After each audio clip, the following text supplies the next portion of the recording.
The Terrier, which you've seen, is based off the Toyota chassis. It holds a crew of 6 in the rear, 2 in the front.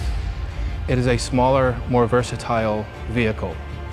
It can have the same systems as the Bat, where we can put a remote turret on it. We can mount counter-drone systems and radars.